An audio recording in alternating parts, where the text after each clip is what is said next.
You ever have one of those moments where the floor seems to give out beneath you? Where words, just a handful of them, rearrange the world you thought you knew? That's what happened the day my son, Daniel, looked me square in the eye and said, "Stop whining, Mom.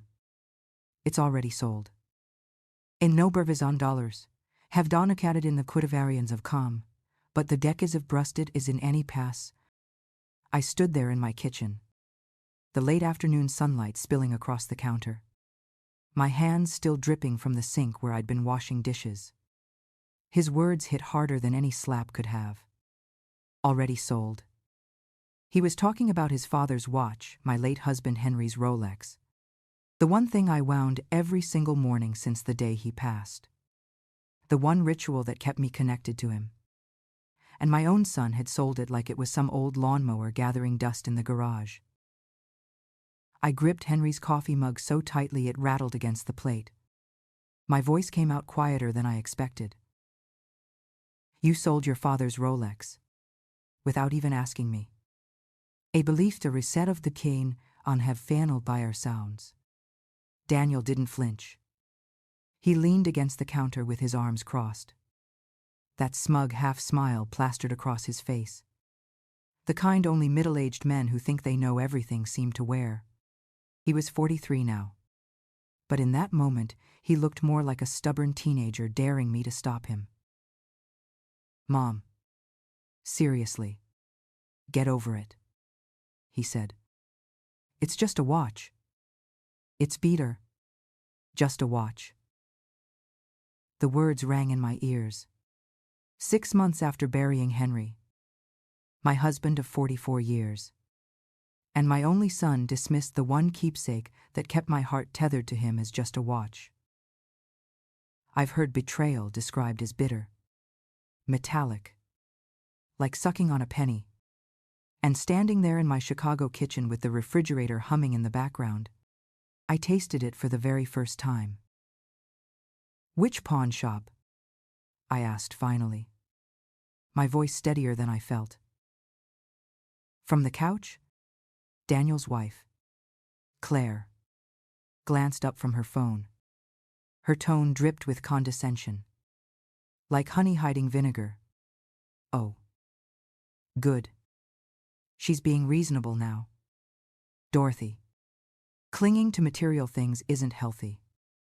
Henry wouldn't want you living in the past. But it's seen it in the mom. If I had $1 for every time Claire told me what Henry would or wouldn't have wanted, I'd be able to buy that Rolex back 10 times over." She'd been rewriting his wishes since the day of the funeral, usually whenever it meant me giving them something. "Golden Star pawn," Daniel said, glancing at his own watch. "An Apple thing, expensive and soulless. Probably worth more than he got for Henry's Rolex. They gave me 800. Not bad for something that old. It no shast. 800. My heart lurched. Henry's Rolex was a 1977 Submariner. Bought the year Daniel was born. Henry had worked double shifts for 3 months straight at the post office to afford it. I remembered the way his hands shook when he brought it home in the little green box. How he told me it wasn't just a watch, it was a reminder of time itself. Our time. He wore it every day of our marriage, except the day he died. "That watch was worth at least 3,000, I whispered. Claire actually snorted. "In what universe? It wasn't even running properly. This is of quietly hardened. It wasn't running properly because Henry wasn't here to wind it. Because I was the one keeping it alive. Just like I was keeping him alive in that small, stubborn way. But they would never understand that. Daniel and Claire lived in a world where everything had a price tag. And memories weren't worth a dime. "I'm going to get it back," I said finally, gripping the counter so hard my knuckles whitened. Daniel shrugged, already walking to the door. "Good luck. We fly out tomorrow morning. Claire's been planning this trip for months. Everyone possession. Problem said of the Saft. They swept out of the house in a cloud of perfume and arrogance. The slam of the door rattling the picture frames on the wall. Claire had left me with parting advice too, something about therapy. I didn't even hear it. The only sound left in that quiet kitchen was the deafening hum of the refrigerator and the echo of Henry's absence. But here's the thing about me.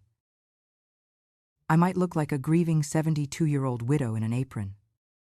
But I spent 40 years managing a bank branch in this city. I know money. I know people. And I know the difference between giving up and making a plan. So the next morning, I put on my best navy coat. The one Henry always said made me look like I meant business. And I drove straight to Golden Star Pawn.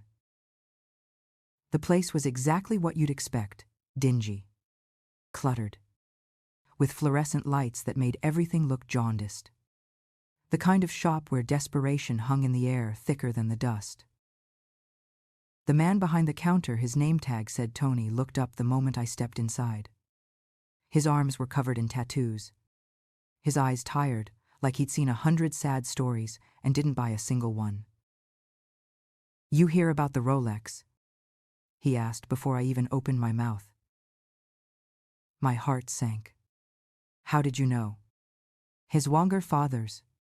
He sighed, almost apologetic. "Your son warned me you might show up. Said you were having a hard time letting go. They say Mr. Cries to mean, in well save might. They save mightn't in the world. Hard time letting go. That's what Daniel called it. What I called it was love." "Look, lady," Tony said, shrugging. "I feel for you. But business is business. I paid fair market value. He stilled Hanley loft and build, in right and visnide, can be night that. Fair market value." I wanted to laugh. As if you could put a sticker price on 44 years of marriage. On the sound of Henry winding that watch every morning while the coffee brewed. On the weight of it in my palm the day the hospital nurse handed it to me in a plastic bag with his wedding ring. "I'll buy it back," I told him. "Whatever you need. Who's got of past?" Tony shifted uncomfortably. And for the first time I saw the man behind the pawnbroker, the one who maybe had a mother of his own. "It's already sold," he said quietly. "Guy came in this morning. Paid cash. No returns in this business. Rind, N2, and fofted." My knees buckled slightly. But I stood tall. Somewhere in Chicago, a stranger was wearing Henry's watch, and I would never see it again. Or so I thought. Because that's when Tony reached under the counter and pulled out a small manila envelope.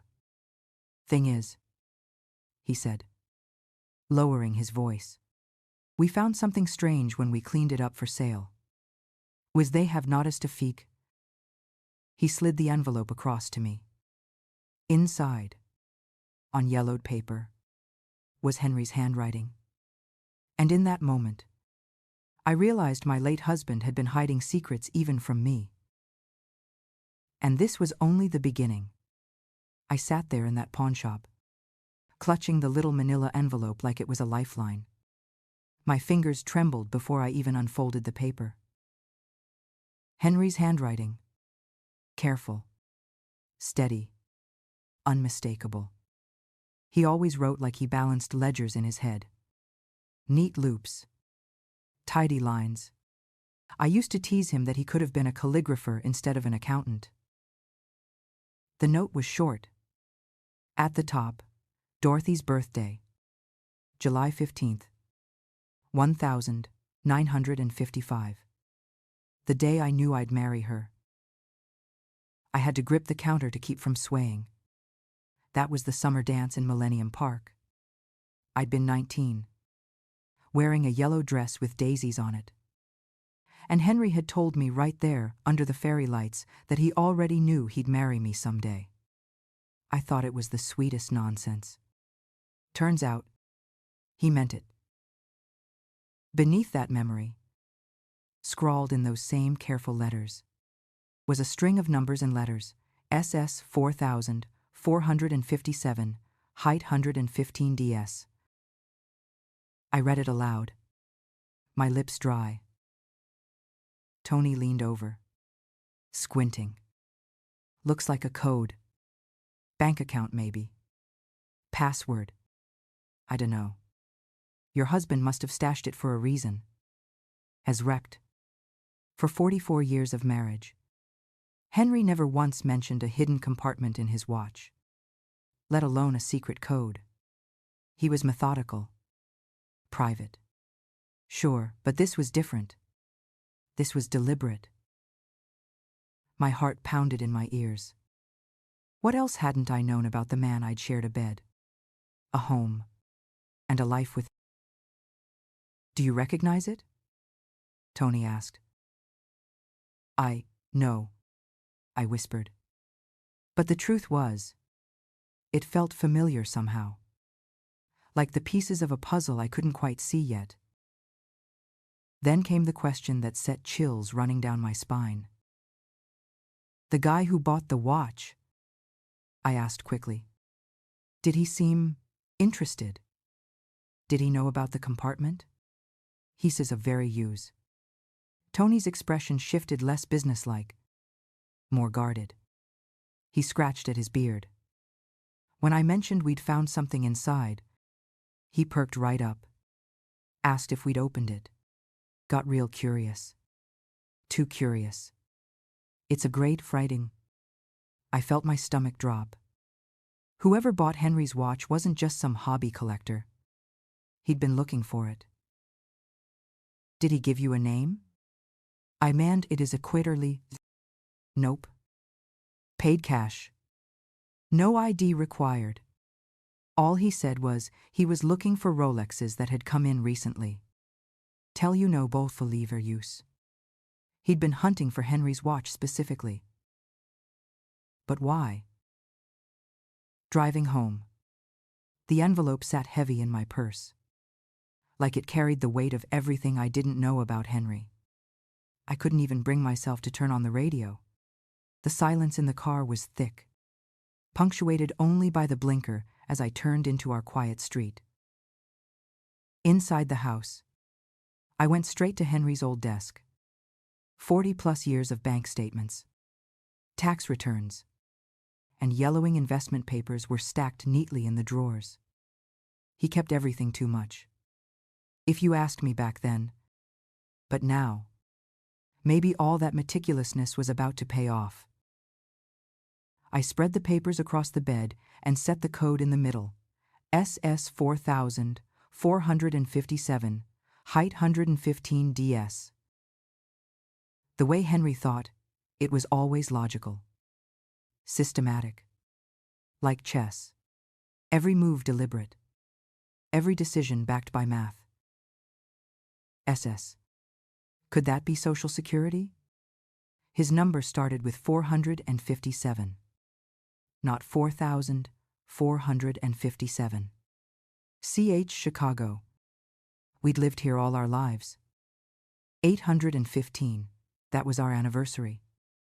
August 15th. And DS my initials. Dorothy Sullivan. I sat back, the realization making me shiver. This wasn't random. It was us. The phone rang, jolting me. Daniel's name lit up the screen. Mom, he said the moment I picked up. Claire's upset. She says you embarrassed her at the pawn shop. We canna not with the costos. Embarrassed her. That's how he described me trying to recover his father's stolen watch. I went to buy it back, I said calmly. But someone else already purchased it. Said hide. See. Problem solved. You don't have to obsess over it anymore. Time to move on. They were Grom. The casualness in his tone was almost more insulting than the theft. I gripped the receiver tighter. Daniel. There was something hidden in the watch. A message from your father. He would giving in long. He would longside in might of years. There was silence on the line. Then his voice sharpened. More alert than I'd heard since the funeral. What kind of message? 8 died. I'm not sure yet. Some numbers. Possibly account information. It remembers perceptive health for man. Now he sounded urgent. Mom. Tell me exactly what it said. Ansediater, with miter sending from the sirs. Something in his tone set off alarm bells. This was the first time my son sounded interested in anything related to his father since the funeral. Just some letters and numbers, I said vaguely. Probably nothing important. In microaction resound. Maybe I should come over. Help you figure it out. Checkdation. I almost laughed. Bitter. Sharp. Yesterday you told me to let go. Today you want to help. Forgive me if I don't jump at the offer. It's costed. Mom. His sigh was heavy. Frustrated. Fine. Be stubborn. But don't come crying to me when you drive yourself crazy chasing ghosts. It's did it. He hung up, leaving me staring at the silent phone. And for the first time in months, I realized my son wasn't just dismissive. He was hiding something too. That night, with the code still burning in my mind, I sat down at Henry's desk again. I stopped looking for exact matches and started looking for patterns. The way he thought, the way he planned. And as I typed those letters into a search bar on my laptop, a result popped up that made me gasp. Secure Solutions Investment Management. Cayman Islands. For high net worth individuals seeking privacy and security. I clicked, my pulse racing. The login page blinked on the screen, asking for a client number. With trembling hands, I typed in the code SS4457C, height 115 DS. The screen flickered. Then, valid account number. Please enter password. My breath caught in my chest. Whatever Henry had been hiding all these years, I was standing at the door to it. Staring at that glowing login screen, I felt a mixture of dread and curiosity. For 44 years, I thought I knew Henry better than anyone alive. We shared a bed, a mortgage, even a toothbrush cup. And yet here I was, staring at proof that my husband had kept a piece of himself hidden from me. The account number was valid. All I needed now was the password. My mind spun through possibilities. Our wedding anniversary. Our address. My birthday. One by one, I tried them. August 15th, 1961. Nothing. Our old house number. Nothing. My actual birthday. July 29th. Nothing. The screen blinked back at me coldly. Access denied. I sat back in Henry's worn office chair, pressing my fingers against my temples. What would Henry use? He was always deliberate, always layering meaning into things. He'd left me that note for a reason. And then I remembered Dorothy's birthday, July 15th, 1955. The day I knew I'd marry her. It stated, not my real birthday. The day we met. At that summer dance, under twinkling lights strung between oak trees. Henry never forgot that night. He always joked it was more important than our wedding day because it was the day he saw his future. With trembling fingers, I typed in 71,555. The screen flickered, then opened. Access granted. And there it was. I blinked at the numbers on the screen, convinced my eyes were playing tricks. Current balance: 2, 470, 296, 70. $2.4 million. I leaned back, breathless. My husband, the man who clipped grocery coupons and patched old work shirts instead of buying new ones, had hidden nearly $3 million. For decades. He'd convinced me we were scraping by, just barely saving enough for retirement. All those times I stretched leftovers into 2 meals. All those arguments about replacing our rusted-out car. Henry had millions sitting offshore. At first, I was furious. My face flushed hot, my chest tight with betrayal. How dare he keep this from me? 44 years of marriage built on trust. And he had lied. Lied with silence. Lied with careful omissions. But as I clicked through the account history, the anger twisted into something else. The first deposit dated back to 1982. Just 3 years after Daniel was born. Initial inheritance investment. FS.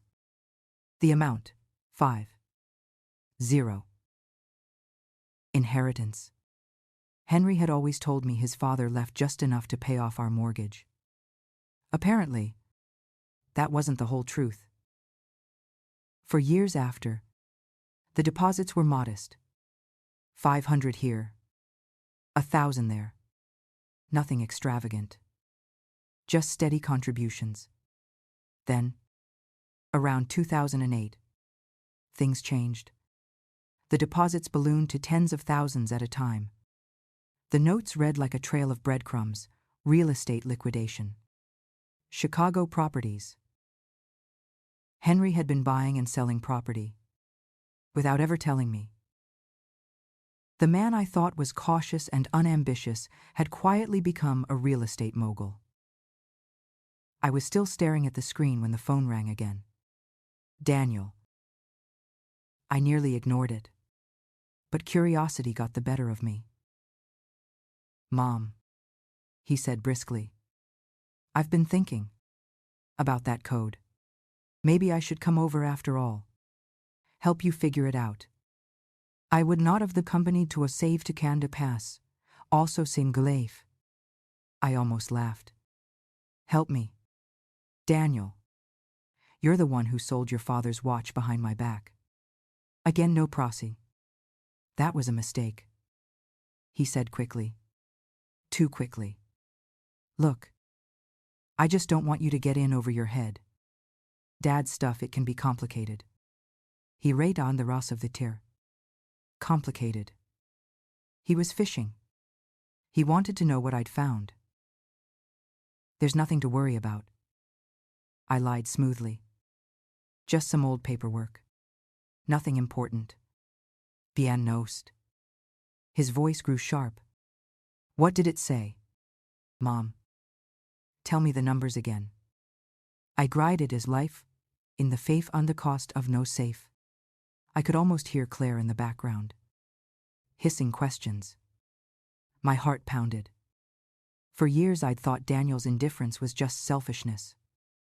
But now, listening to his sudden urgency, I realized something chilling. Daniel had known. He wasn't surprised that his father left something behind. He was trying to get to it first. I hung up, my hands trembling. Then I noticed a folder on the account labeled, "For Dorothy. Emergency access only." My breath caught as I clicked it open. Inside was a single video file, uploaded just 3 months before Henry died. I hesitated. Watching it felt like opening his coffin, like hearing a ghost. But I needed answers, so I pressed play. Henry's face filled the screen. He looked older, more tired than the man I remembered kissing goodbye on that last morning. He sat at his desk at work. His tie loosened, his hands folded. His eyes met the camera, and for a moment it felt like he was looking right at me. "Dorothy," he began softly, "if you're watching this, I'm gone. And something's gone wrong." Also into the interest started and faded. I pressed a hand to my mouth. "I hoped you'd never need to access this account. I hoped we'd grow old together. And one day I'd tell you about it over dinner. But life doesn't always give us what we hope for." He rubbed his forehead. That same nervous gesture he always made when working through a tough problem. "The money isn't mine. It was my father's. Hidden away before he died in 1981. He made me promise to keep it secret, to protect it, to only use it if our family was ever in real danger. He's not rate of five that have last willen by the body answer. They bought of their father way, and cave the passage." My heart pounded in my chest. Real danger. Henry leaned closer to the camera. His voice dropped to a near whisper. "If you're here, Dorothy, then that danger has found you. Have the dawn of the face." The video ended. And for the first time since Henry's death, I was more afraid than I was heartbroken. I didn't sleep that night. How could I? After hearing my husband's voice from beyond the grave telling me that real danger was at our doorstep, I lay in bed, staring at the ceiling, replaying his words over and over. Real danger. What did he mean? Was it financial? Physical? And why hide it behind a code in a watch instead of just telling me outright? By dawn, I knew I couldn't let fear paralyze me. Henry was methodical. If he said danger was coming, then he'd left clues about what kind. So I brewed a pot of coffee strong enough to wake the dead and sat back down at his desk, surrounded by decades of carefully filed paperwork. I decided to work backward. Henry's last deposit had been made just 2 weeks before he died. 25. 0. Marked property sale. Emergency liquidation. Emergency liquidation. He wasn't just cashing in investments. He was pulling money quickly, like a man running from something. I spread out the property records I found tucked in his files. House after house. Condo after condo, most of them places I'd never even heard of. Henry had been buying and selling real estate under my nose for years. But one thing leapt out at me. Every property he sold in the last year had been purchased by the same company. Sullivan Enterprises, LLC. The name made my stomach twist. Sullivan was Daniel's last name, too. I grabbed my phone and dialed my nephew, Mark, who worked in real estate. "Honey, do me a favor. Ever hear of a company called Sullivan Enterprises? And no desoffenses?" He paused. "Yeah. They've been pretty active lately. Snapping up properties fast. Why? Have not a station as to the company, a market means of the decadent, and like data designed and has not it a parse. Can you find out who owns it? It's the Grau. Give me an hour. Has bought the crowned it." That hour crawled by. I sifted through Henry's papers until I found a thin folder labeled Insurance Policies. Only it wasn't insurance inside. It was contracts, deeds, and a letter from a private investigator. I read the first line, and my blood went cold. "Mr. Sullivan, as per your request, I've completed the investigation into your son Daniel's financial activities. My findings are concerning." My hands shook as I turned the page. "Your son has accumulated approximately 180,000 in gambling debts to offshore betting sites. He has taken out multiple high-interest loans against his business using fraudulent information. He has also inquired with several attorneys about inheritance law and procedures for contesting wills. Additionally, he has researched power of attorney processes, likely with the intent to have you declared incompetent to gain control of your assets. The report ended with a warning. I recommend immediate steps to secure your assets and ensure your wife's financial protection. It was signed, Thomas Chen. Private investigator. My chest constricted. Henry had known. All along. He'd known Daniel was planning to rob us blind. The phone rang again, startling me. Mark's voice was tight. Aunt Dot. You're not going to like this. Sullivan Enterprises is registered under Daniel Sullivan. You're Daniel. Asens of the workin, it is not as made it a maters. The braved in one brace from any way to did. I closed my eyes. The truth crashing down. Henry hadn't been hiding money from me. He'd been hiding it from our son. Every sale. Every deposit. Every secret was about keeping it out of Daniel's hands. And now, Daniel knew I had the code. That evening, I tried to clear my head with a walk down by Lake Michigan. The fall air was crisp. The leaves crunching under my shoes, but I couldn't shake the weight pressing on my chest. I kept seeing Daniel as a boy, the little boy clutching his baseball glove, the teenager begging for his first car. How had that child grown into a man who would gamble away his future and plot against his own mother? It's a strange kind of grief. Realizing you haven't just lost your husband, you've lost the son you thought you had too. When I returned home, headlights were already in my driveway. Daniel's SUV. And Claire, standing on my porch with her saccharine smile that never reached her eyes. Dorothy, she sang out, like a neighbor dropping off cookies. We thought we'd stop by before our flight. To this master ways, and health on that id. Her voice was syrupy sweet, but her eyes scanned the living room like a hawk. Daniel trailed behind her, carrying a suitcase but looking far less casual. His gaze went straight to Henry's desk, where I'd been sorting papers. What are you working on? Mom, he asked, his voice tight. Sorting through your father's things, I said, steady as I could. There's so much I never knew about. He was not France d'Espèce, he was not equations. Claire tilted her head. Her designer sunglasses perched like a crown. Find anything interesting? It's not Kuntun of good, no. I smiled thinly. Just old bank statements. Tax records. Your father was thorough. Vanny would have Tropschen via persons, in the Nastardin from signs. Daniel's shoulders eased. Just slightly. Yeah, he said, almost to himself.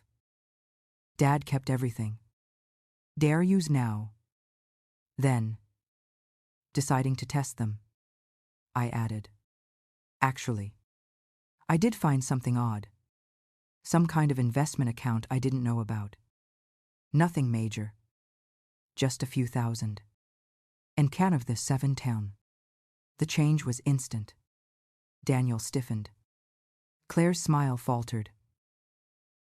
Daniel stepped forward, feigning casual interest. An investment account. What kind? And describe the another safe. I'm not sure yet. I might need to hire an accountant to help me figure it out. Genry? Claire's eyes flickered. Oh. Daniel's good with numbers. He can help. It's betained. Ionic distakries. That's very kind, I said smoothly. But I've already made an appointment with your father's old accounting firm. They'll know how to handle things properly. It is rec to on his mitter. Their piece is not the resand. Daniel's jaw clenched. Mom, those guys are expensive. I can do it for free. Tick said he won. I lifted my chin.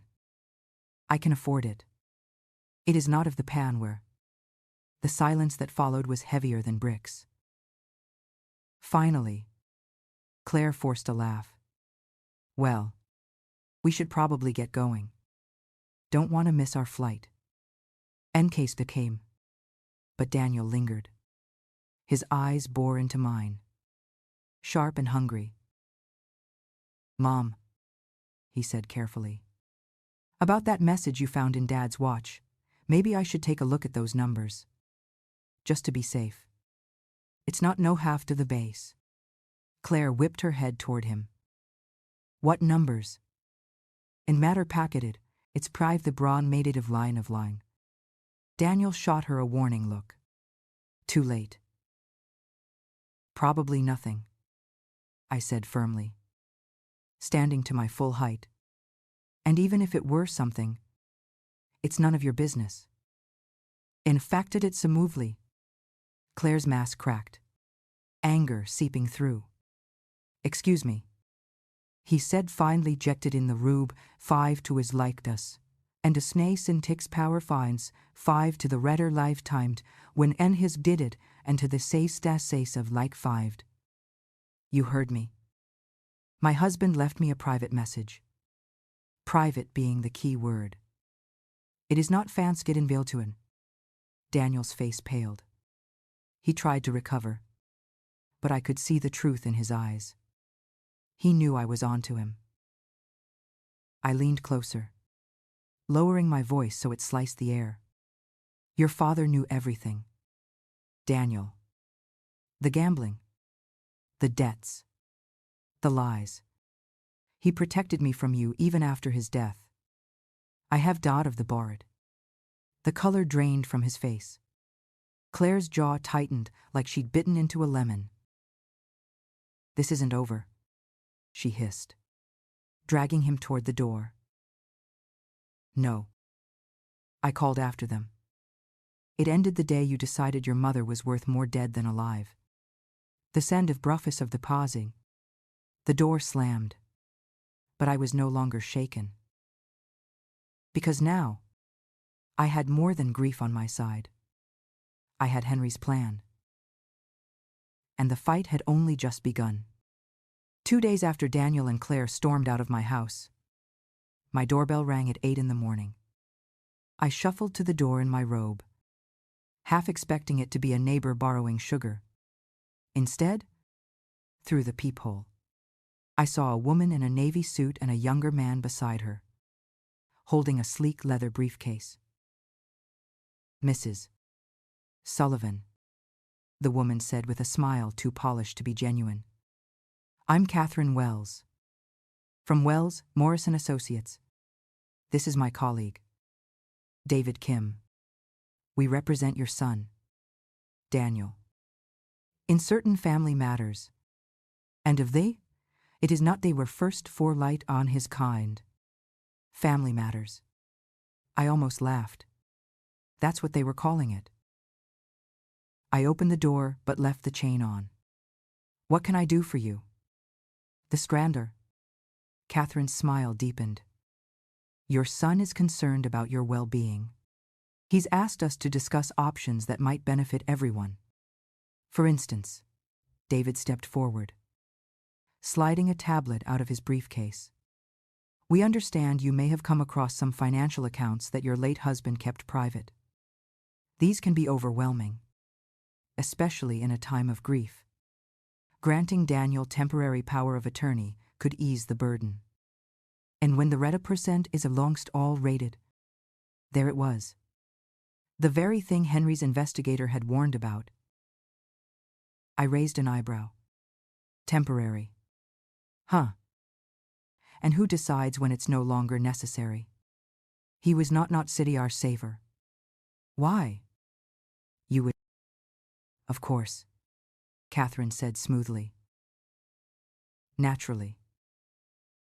I tightened the chain on the door. Thank you. But I'm perfectly capable of managing my own affairs. In they graded have not regrain. The canody of the friends after this tand. Her smile faltered. Mrs. Sullivan. Your son is prepared to petition the court to question your competency. He's concerned about erratic decisions, accessing offshore accounts, conducting international transactions without professional guidance. The threat was as clear as day: hand over control, or we'll drag you into court and paint you as senile. I met her eyes, letting the steel in mine show. You know what's funny about threats? They only work if the person you're threatening doesn't have better lawyers than you. Abunman with the very blind. I slammed the door and turned the deadbolt. I didn't even take off my robe. I went straight to Henry's desk and found the business card tucked inside that investigator's report. Thomas Chen, private investigator. My hands shook as I dialed the number. He answered on the second ring.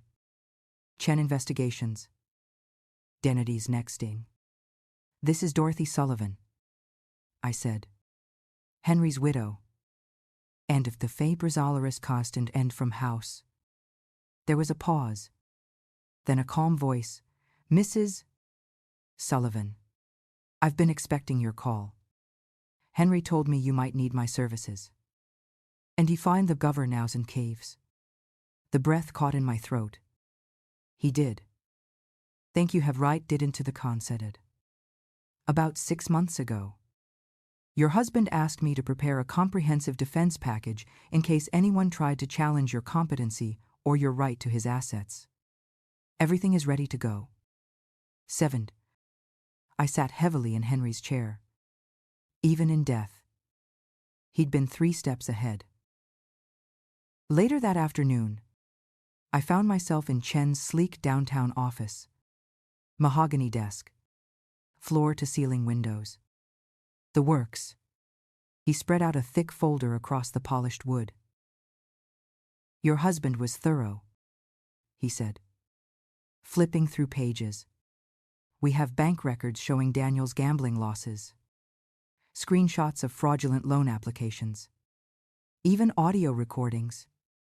Very and types for you sees. I would have the senders within alive. My head snapped up. Audio recordings. They laughed it off. Chen nodded. Henry suspected Daniel was planning something. So he had your house wired for sound last year. Completely legal, it was his property. Kencher's, and Formant, then my Foreman's and like Rooflight. I thought back to every conversation Daniel and Claire had in my kitchen since the funeral. Every dismissive remark. Every cruel joke about putting me in a nursing home. Henry had recorded it all. Chen slid another folder across to me. There's more. Henry documented how Claire systematically isolated you, telling friends and neighbors you were forgetful. Spreading rumors about your memory. Classic groundwork for a competency challenge. Have not the suspected invaded. Pieces clicked into place like tumblers in a lock. No wonder my sister-in-law stopped calling. No wonder the neighbors treated me like fragile glass. Claire had been running a whisper campaign for months. Chen pulled out one last envelope. Sealed and marked in Henry's careful handwriting. Dorothy, final instructions. I opened it with trembling fingers. My dearest Dorothy. The letter began. If you're reading this, then Daniel has shown his true colors. The money you've discovered isn't just inheritance. It's justice. Every penny came from investments I made using Daniel's own boasts, every inside deal. Every surefire tip. What he didn't know was that I invested in the same opportunities with money he couldn't touch. The offshore account exists because I used Daniel's greed against him. I covered my mouth with my hand, tears stinging my eyes. Henry hadn't just protected me. He had turned Daniel's schemes into his downfall. Now, it's your turn. Use his greed against him. Chen has instructions. By the time you read this, you'll have financial independence Daniel can never touch. And more importantly, you'll have the power to choose. You can forgive him. or you can let him face the consequences. The choice is yours. Forever yours. Henry. I set the letter down, my heart pounding. Henry had left me the tools, but the decision was mine. And as I looked at Chen's calm, steady face, I realized forgiveness might not be the weapon this battle called for. The next morning, the quiet of my Chicago neighborhood shattered. I was sipping my coffee when 3 black SUVs rolled up to Daniel and Claire's house across the street. Men in dark jackets, FBI stenciled across their backs, poured out like a scene from the evening news. I froze. Mug, halfway to my lips. Agents carried boxes from the house computers, filing cabinets, even the safe I'd seen Daniel haul into his basement 2 years ago. My phone rang, vibrating across the kitchen counter. Daniel. I answered, my voice calm as ice. Yes. I doin mater of the con-rated other of the prized. I had a consated ring from the grode round. Mom. His voice was panicked. Frantic. What did you do? Eat down now. I turned to the window, watching the agents load evidence into their SUVs. I protected myself. What you should have done for your family instead of trying to rob them. I was not born. You don't understand. Daniel sputtered. This will destroy us. Playsade, we can't he faded in the courting the body. You destroyed yourselves? I said flatly. I just documented it. They were sided with the Longstock. In the background, Claire shrieked, her voice sharp enough to cut glass. You vindictive old witch. We were trying to help you. And it was my Clyde. By selling Henry's watch, by planning to have me declared incompetent, by lying to my friends and neighbors. My voice rose now, decades of swallowed anger finally spilling free. You weren't helping. You were circling like vultures. He would be. There was silence on the line except for Claire's ragged breathing. Frank knew everything. Daniel. I continued, lowering my voice. The gambling. The fraud. The debts. He spent the last year of his life protecting me from his own son. Can spect of his very side and self. I heard Daniel make a sound half groan, half sob. Dad wouldn't. Wouldn't what? Wouldn't see the truth. He hired a private investigator. He wired this house. He left evidence that will bury you. Have you said or you made it not of receive by the pecs? Have you not have received and not have resetter? And then, for the first time in years, I heard it, shame in my son's voice. That afternoon, I met with Thomas Chen again. His office buzzed with activity phones ringing, paralegals rushing in and out, but inside the glass walls of his conference room, time slowed. Chen spread out photographs across the table. Daniel meeting with shady loan officers. Screenshots of betting slips. Even transcripts from my own kitchen conversations where Daniel and Claire had coldly discussed when I'd be ready for the nursing home. I wrought of there a scene created. Mrs. Neverly. Sullivan. Chen said quietly. This is more than enough to crush a competency challenge. It's also enough to bring criminal charges. Wive him to the 6 mint. Incountably Devon. I stared at the evidence, my stomach twisting. My son. My only child. How had he become this? Chen's voice softened. Frank gave me one more file to hold until now. He slid a blue folder toward me. Inside was a contract of sorts, drafted by Henry himself. It transferred ownership of every property Daniel had tried to flip under his company's name to a charitable trust if he ever attempted to defraud me. The Chicago Children's Hospital.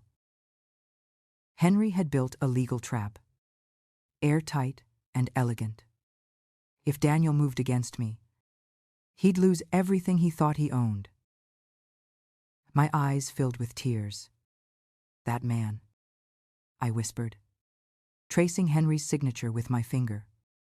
He was always 5 steps ahead. Ask any one of the Buesras, but first in need outed 5. Chen nodded. And now it's your move. He did not for the Comarin. It is not of Bin Boy. 2 days later, the headlines hit the local paper. Businessmen under federal investigation for fraud. Gambling ties. I clipped the article and tucked it into Henry's folder. Proof that his plan was working. That evening, Daniel called again. His voice was hoarse, beaten down. Mom, how much? How much did Dad hide? And equating to the Bryce and Linate. I stared at the Rolex. Now, back in my possession thanks to a retired marshal Henry had arranged years earlier. The weight of it was steady, familiar, comforting. Enough, I said. That I'll never have to rely on people who see me as a burden. Think you've nodded? He was silent a long moment. I never meant, his voice cracked. I never meant for it to go this far. The left in rive reins and water life in Cange. When did it start? I asked.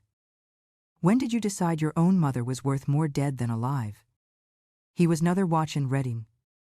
There was no answer. Just quiet breathing on the other end of the line. Finally, I hung up.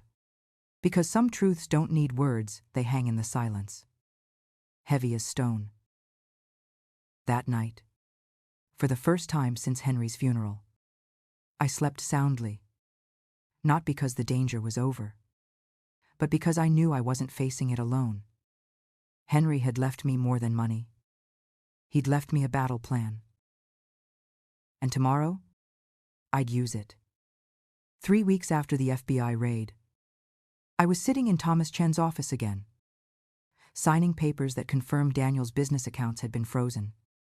Claire had already taken a plea deal, and Daniel's trial loomed like a storm cloud. As I capped the pen and slid the last form across the desk, Chen's secretary poked her head in. Mrs. Sullivan, there's someone here to see you. He says his name is Richard Torres. Claims he has something that belongs to you. Thank you for watching the Noom. It is not that is of lost Fendo, but it's Gavnin Way by the Univ Alive. The name meant nothing to me. But when the man walked in mid-60s, upright posture, the cautious eyes of someone used to scanning rooms before stepping inside, I knew instantly he was military or law enforcement. He carried a small velvet box. Familiar. My heart stopped. Mrs. Sullivan, he said in a low, steady voice. I'm the one who purchased your husband's watch from Golden Star Pawn. But I wasn't just a customer. I was hired. And folly and inclowned. Hired, I whispered. He nodded, setting the box gently on Chen's desk and opening it. There it was, Henry's Rolex. The same watch I thought was lost forever. Your husband hired me nearly 20 years ago, Richard explained. I was a federal marshal then. When I retired, he contracted me privately to monitor certain situations. If this watch ever turned up in circulation, I was to secure it immediately and return it to you. Okay, can resinly down of Ross. I reached out, fingers trembling, tracing the familiar scratches along the band. He thought of everything. I murmured. Richard's lips curved into a faint smile. Not quite everything. There's something else you need to see. Jench. Thanks for watching. He flipped the watch over and pressed a tiny groove on the back. With a soft click, a second hidden compartment opened smaller. almost invisible. Inside was a micro SD card. My breath hitched. What on earth? Your husband recorded everything. Mrs. Sullivan. Conversations. Meetings. Documents. He left a digital record so airtight that no one could ever question your competency or your ownership of his estate. Is not feeling. Chen inserted the card into his computer. The screen lit up with folder after folder. Audio files. Video clips. Scanned financial records. Even photographs. I sat frozen as Chen opened one file, a recording from my own kitchen. Claire's voice. She's slipping. Daniel. I told the neighbors she's getting confused. Give it a few months, and she won't be able to fight a competency claim. Havkin said, and it causn't, and with a weight on hewer. Daniel's reply. Good. Once I have power of attorney, we can liquidate everything. The watch has to be the key. Dad hid something in there. I know it. It's a defter bother. I have prevemring on the inglind, and we like the godders and meters every themos. I pressed a hand to my mouth. Hearing it, undeniable proof of what I already suspected, felt like being gutted and vindicated all at once. Richard leaned forward. There's one more document Henry asked me to give you if this day came. He was lect polled and a date of the 4. He handed me a sealed envelope marked in Henry's handwriting. Final instructions, Dorothy's protection plan. Inside was a single sheet of legal directives. If Daniel ever tried to have me declared incompetent, all of his assets, properties, business accounts, investments would be transferred immediately to the Chicago Children's Hospital. Every debt, every legal fee, every tax liability would remain tied to his name. Henry hadn't just blocked Daniel. He had weaponized his son's greed. I sat back, the Rolex warm in my palm, tears filling my eyes. He turned Daniel's schemes into his own undoing. It's when his concetti happen. Richard nodded. Your husband was brilliant. He made sure any attempt to hurt you would collapse under its own weight. They were going to have like the manna. When this the straight remender save on into our due.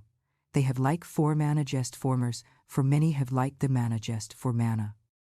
For the first time in months. I laughed a raw, relieved laugh that bubbled up from somewhere deep. I thought I was married to a quiet accountant, I said, shaking my head. Turns out, I was married to a master strategist. I have not liked it on with his naughty. That night, back in my quiet home, I sat on the porch with the Rolex clasped on my wrist again. It ticked steadily. The heartbeat of a man who refused to let death silence him. He'd hidden compartments within compartments, plans within plans, and in doing so, he'd given me more than money. He'd given me proof.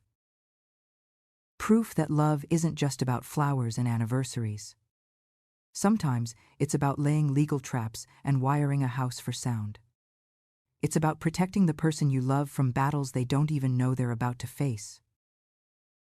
I looked up at the stars, whispering into the night. I've got it from here. Henry. It's more not it. And for the first time since he died, I believed it. The summons came in a crisp white envelope, slid through my mail slot like an unwelcome draft. Petition to establish guardianship. In other words, my own son was asking a court to declare me incompetent. I sat at the kitchen table staring at it, the paper trembling in my hands. It was one thing to suspect Daniel would stoop that low. It was another to see it written in legal jargon with my name in bold print. I called Thomas Chen immediately. He wasn't surprised. We knew this was coming, he said calmly. And we're ready. He was not take it as well to ride. Still, I couldn't help but ask. Do you think the judge will believe him? I'm Specian Resuriar. Chen's voice was steady as stone.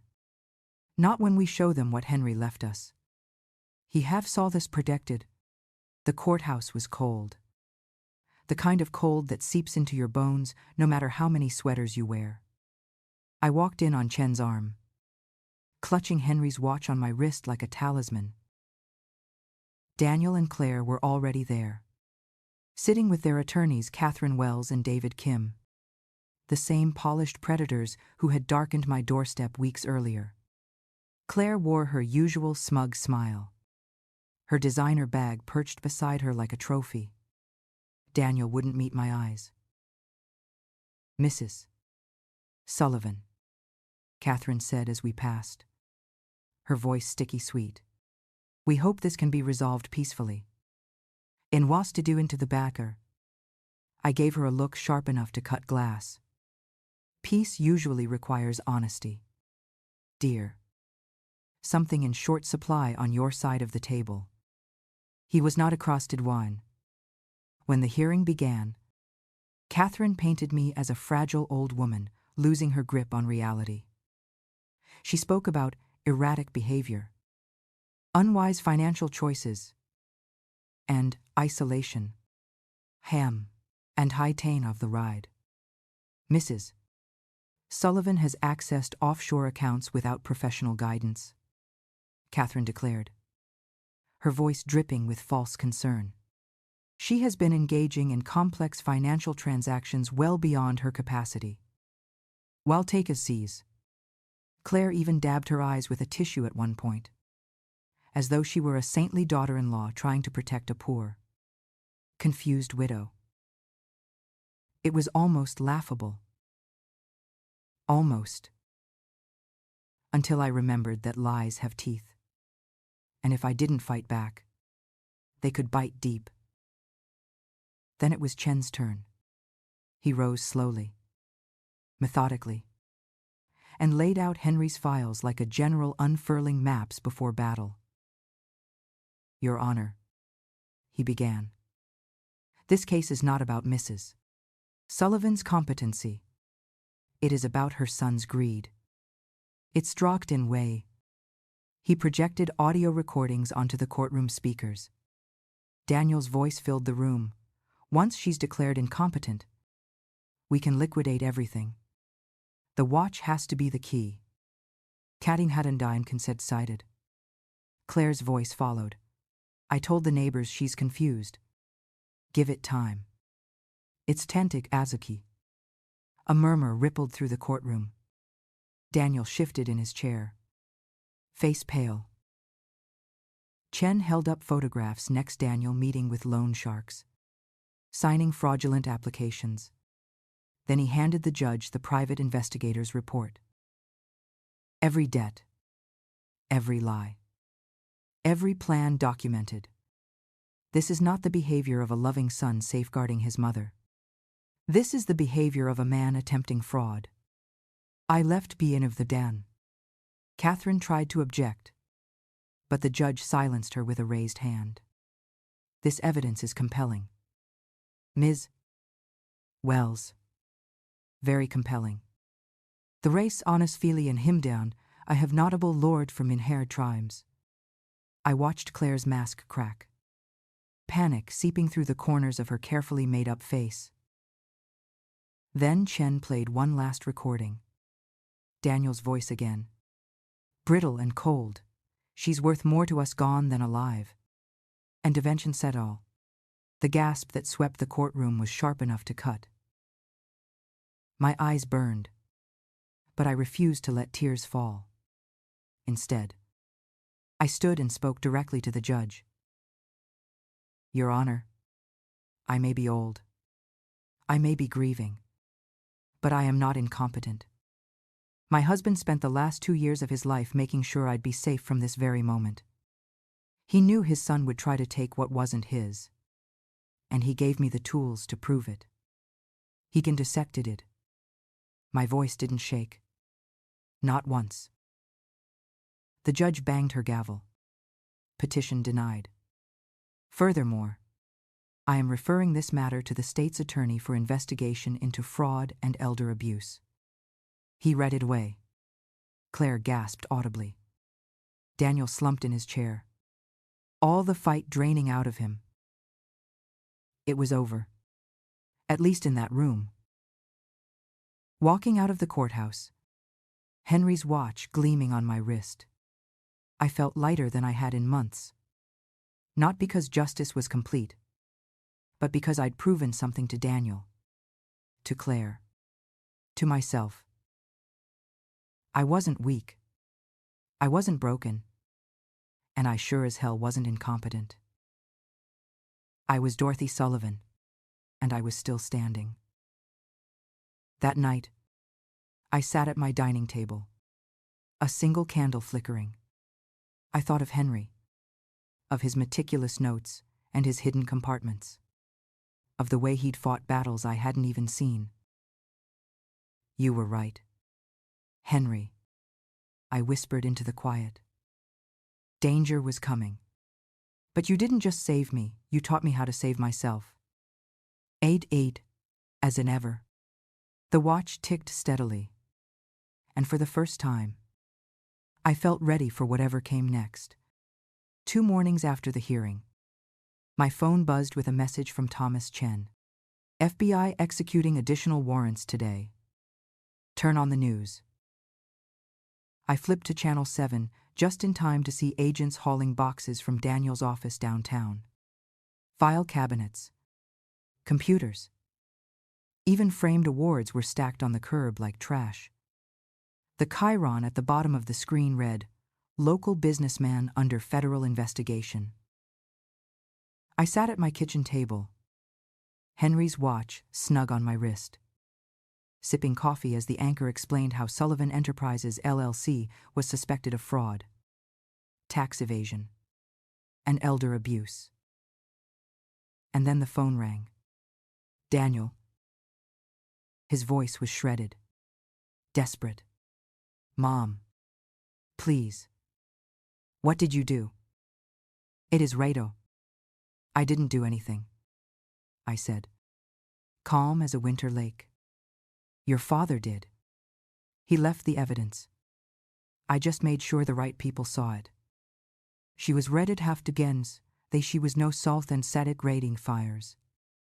You don't understand. He choked. This will ruin me. To you invited. You ruined yourself. Daniel. With every lie, every bet, every scheme. You chose this path. It's Draenir. In the background, Claire screeched, she's lying. She set us up. And it is not because of Rate the Bitteros. I closed my eyes, pressing fingers to my temple. No. Claire. You set yourselves up the moment you decided I was worth more to you, declared incompetent than alive. Chanceadata juices. For once. Neither of them had a comeback. Just silence heavy enough to choke a room. That evening, Chen called with updates. Claire had agreed to cooperate with investigators in exchange for a reduced sentence. Daniel, however, was facing full charges. Fraud. Wire transfers under false pretenses. Attempted elder abuse. Prosecutions recommending 2 years federal prison plus restitution. Chen said matter-of-factly. His assets are frozen. The hospital will receive the properties as Henry outlined. You're fully protected. Have condition of the para, well stressed on the waj and 7 div to like the catter. I thanked him. But after we hung up, I sat staring into the dark for a long time. Because here's the truth no one tells you. Winning against your own child doesn't feel like victory. It feels like grief all over again. 3 weeks later, as the leaves began to turn red and gold along Lake Michigan, a knock came at my door. When I opened it, a young woman stood there, her hands twisting nervously. She had Daniel's eyes, but softer, kinder. Grandma Dorothy, she asked hesitantly. It's Melissa. We would just as said Delagy. My granddaughter. I hadn't seen her since Henry's funeral. Claire had made sure of that. I pulled her into a hug before she could say another word. Oh, sweetheart. Come in. It is not you needed all panter. I left it all panter wind for the friend and whiling another under four. Over dinner, she told me about her new teaching job, her fiancé, and how ashamed she was of her parents. I knew something was wrong, Melissa confessed, her fork clinking against her plate. Dad kept asking me weird questions about Grandpa's finances. And Mom, she kept saying you were confused, that you didn't want us around. I should have said something. City 10 of 9. I squeezed her hand. You have nothing to apologize for. You're not responsible for their choices. It's not till you are. She blinked back tears. I've missed you so much. I know have Molly. Later. As Melissa helped me clear the dishes. She paused at Henry's photo on the mantel. Grandpa wore that watch every day, she said softly. He must have really loved it. She resneft and reen. I smiled. The Rolex ticking steadily on my wrist. He did. But more than that, he loved what it protected. I did. They were the deck of rises. Melissa hugged me tightly before leaving. I'll visit every week, she promised. And for the first time since Henry's death, the house didn't feel so empty. That night, sitting alone on the porch with the autumn wind rustling the trees, I thought about Henry's letter, the choice he'd given me, forgiveness or justice. I realized then, forgiveness doesn't always mean absolution. It means choosing peace over hate. I didn't hate Daniel. I pitied him. And I prayed that maybe, just maybe, prison would strip away the arrogance and leave space for him to find humility. But whether he changed or not, that was no longer my burden to carry. 6 months after the courtroom battle, after FBI raids and sentencing hearings, I stood in the bright lobby of the Chicago Children's Hospital. Workers were mounting a new brass plaque on the wall. It read, "The Frank Sullivan Memorial Wing, funded by Dorothy Sullivan. In Ride for Gans. Henry's hidden fortune. Money Daniel had once dreamed of stealing. Was now helping sick children heal." The irony was almost poetic. My husband's secret, my son's downfall, had turned into hope for families who needed it most. I ran my hand over the cool brass letters and whispered, "You did it, Henry. Even in death, you kept protecting us. It's relievin' with a step-downs relown, order than hen 6 to a news of righted." When I got home that afternoon, my phone buzzed. It was a text from Thomas Chen. Daniel sentenced, 2 years federal prison. Full restitution. Claire, 18 months with probation afterward. Do you want to attend the sentencing? I typed back quickly. No. I have better things to do. Because I did. At 73, I wasn't about to waste another minute watching my son reap what he sowed. I had a small house by the lake, 3 book clubs, and a granddaughter who now visited every week. My life was full again. Not because of the money, but because of the freedom Henry had left. That evening, Melissa stopped by for dinner. She laughed as she told me about her students, her upcoming wedding, her plans for the future. For the first time in years, the house rang with warmth instead of tension. After she left, I sat on the porch watching the sunset. Henry's Rolex ticked softly on my wrist, steady as my own heartbeat. For 44 years, I thought that watch was just a keepsake, a memory of my husband's devotion. I never knew it was also a vault, a shield, and a warning. Henry had spent the last 2 years of his life fighting a battle I didn't even know existed. He'd armed me with proof, with protection, with choices. And in the end, he made sure love, not greed, had the last word. Here's what I've learned. The greatest love stories aren't about passion or roses or anniversaries. They're about protection. About someone loving you enough to fight battles you don't even know you're about to face. Henry did that for me. And while Daniel's betrayal cut deep, it also showed me something vital. Strength doesn't always come from the people around you. Sometimes it comes from within, waiting for the moment you need it most. I found mine when I stood up to my own son. And I want you to know, if you're listening, if you've ever felt powerless, silenced, or betrayed, you have that strength too. You're stronger than you think.